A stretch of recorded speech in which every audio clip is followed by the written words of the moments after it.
Amerika Serikat disebut kekurangan rudal setelah menjalani perang hampir 2 bulan dengan Iran. Amerika butuh waktu 4 tahun untuk kembalikan stok rudal tersebut.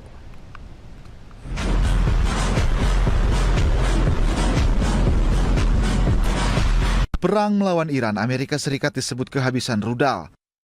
Hal ini diungkap Pusat Penelitian Kebijakan Publik Internasional atau CSIS. Tahun 2026 sebelum perang, Amerika Serikat punya 90 stok rudal. Kemudian Amerika menggunakan 45% dari stok tersebut saat perang melawan Iran. Sementara stok tahun ini sebelum perang, Amerika punya 23.000 rudal Patriot.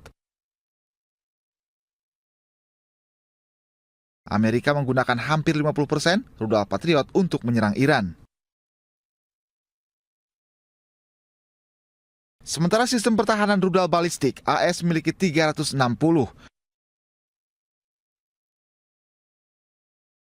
Dari jumlah ini, AS menggunakan lebih dari 50% saat lawan Iran.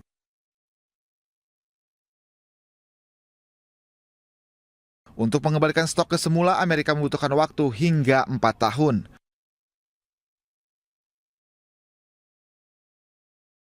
Berkurangnya persediaan rudal ini akan berpengaruh terhadap kekuatan militer dan akan untungkan pihak lawan.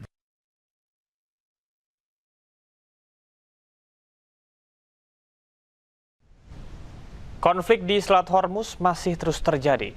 Ekonom dan pakar kebijakan publik pun UPN Veteran Jakarta, Ahmad Nur Hidayat menilai hal ini berpotensi memicu lonjakan inflasi global. Kenaikan harga dari ketegangan di Hormuz ini mengenakan Indonesia itu tidak dalam first wave ya, dalam gelombang pertama ya. Ini kita akan terkenanya itu di gelombang kedua. Apa artinya kalau gelombang pertama itu kita bisa redam dengan kita tidak menaikkan harga BBM? Dan saya kira ini sesuatu yang bagus untuk pertumbuhan ekonomi domestik kita. Tetapi kita tidak bisa terhindari, Diandra, karena second round effect dari harga energi ini. Yaitu ini akan menyangkut dengan harga plastik, dan saya kira sudah terjadi. Harga plastik langsung menyangkut dengan harga minyak goreng, karena minyak goreng menggunakan plastik mayoritasnya, dan juga berbagai produk kebutuhan pokok lainnya. Yang kedua juga harga pupuk. Ya, harga pupuk mengalami kenaikan karena Indonesia menggunakan pupuknya itu berbahan bakunya itu gas ya. Gasnya itu dari impor. Dan saya kira harga pupuk di berbagai pertanian ini sudah mengalami kenaikan. Dan kalau harga pupuk naik, apa yang terjadi? Petani akan meminta kenaikan harga juga. Dan ini akan menyebabkan inflasi. Ya, tetapi saya kira second round effect ini bisa kita delay. Kalau seandainya kesepakatan damai Iran Amerika ini segera tercapai.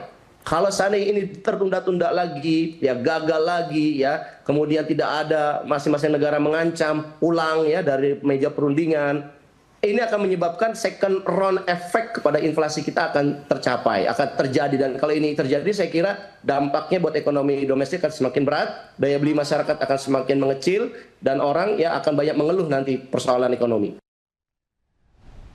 Televisi pemerintah Iran merilis rekaman yang menunjukkan sebuah kapal kontainer besar disita oleh Korps Garda Revolusi Islam Iran karena upaya melanggar aturan navigasi.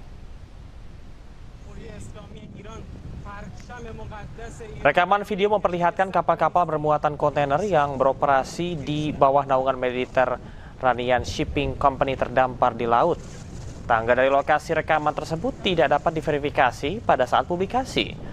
Angkatan Laut Korps Garda Revolusi Islam Iran mengatakan mereka telah menyita 2 kapal kontainer karena beroperasi tanpa izin dengan alasan dugaan keterkaitan dengan Israel.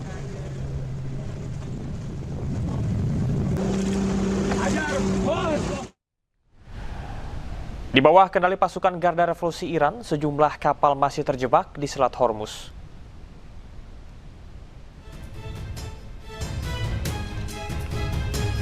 Di bawah pengawasan ketat IRGC, kapal-kapal terlihat menunggu izin untuk melewati Selat Hormuz.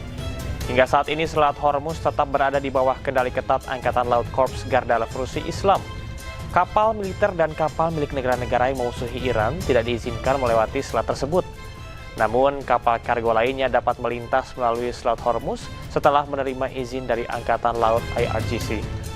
Selain itu, sejumlah kapal kontainer dari Asia Tenggara sedang menunggu izin transit dari Angkatan Laut IRGC.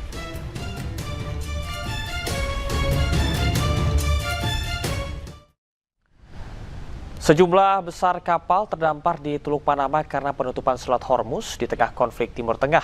Imbasnya terjadi lonjakan lalu lintas melalui terusan Panama.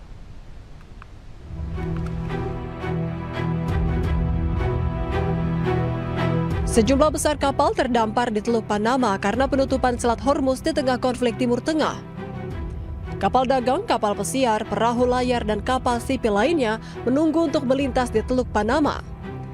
Konflik bersenjata di Timur Tengah antara Amerika Serikat, Israel, dan Iran meningkatkan jumlah kapal yang mencoba mengakses terusan tersebut. Dampaknya terjadi kemacetan di titik masuk sehingga beberapa perusahaan pelayaran harus merencanakan perjalanan mereka berbulan-bulan sebelumnya.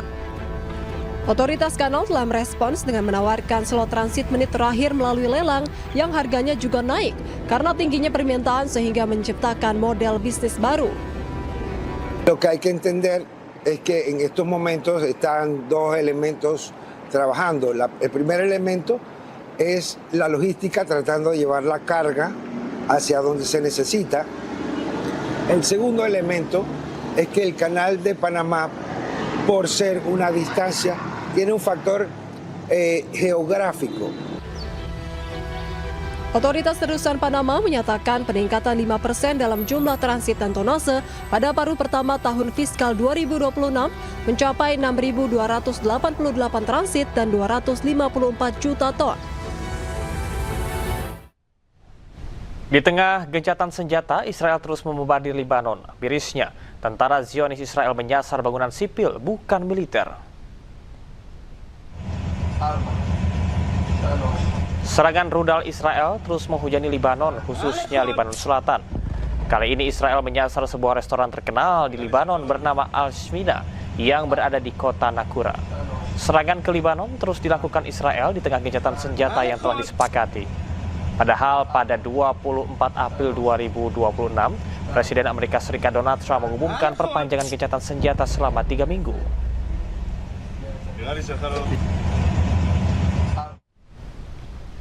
Pemirsa, langit di atas Lebanon Selatan diselimuti oleh asap pada hari Selasa waktu setempat, menyusul dugaan serangan Israel terhadap kota Majdel Zon, Bazurie, dan Al-Mansuri. Pemerintah Lebanon mengabarkan pesawat tempur Israel menyerang pinggiran kota Bazurie ke arah Wadi Jilo dan kota Al-Mansuri. Media lokal juga melaporkan bahwa sebuah patroli mencapai lokasi yang terkena serangan di kota Majdel Zon di distrik Tire, di mana mereka menyelamatkan 3 personil pertahanan sipil yang terjebak di bawah reruntuhan. Sebelumnya, pasukan pertahanan Israel IDF mengumumkan bahwa pasukannya telah membongkar 2 terowongan bawah tanah Hizbullah di Kantara, Lebanon Selatan. Menurut IDF, pasukan menemukan senjata tempat tinggal dan tangki air untuk tinggal dalam jangka waktu lama di dalam terowongan. Lokasi tersebut digunakan untuk menampung anggota Hizbullah dengan 1 terowongan berisi sekitar 10 kamar tidur. Operasi militer Israel di Lebanon telah menyebabkan lebih dari 1 juta orang mengungsi dengan 2.521 tewas dan 7.804 terluka.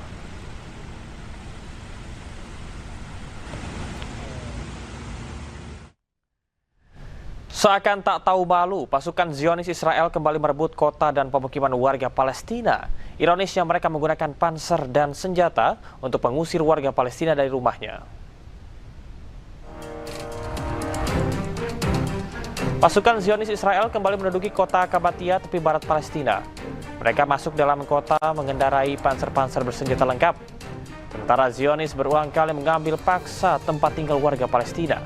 Tidak hanya mengusir warga, Zionis Israel juga kerap menembaki warga Palestina untuk merebut harta bendanya.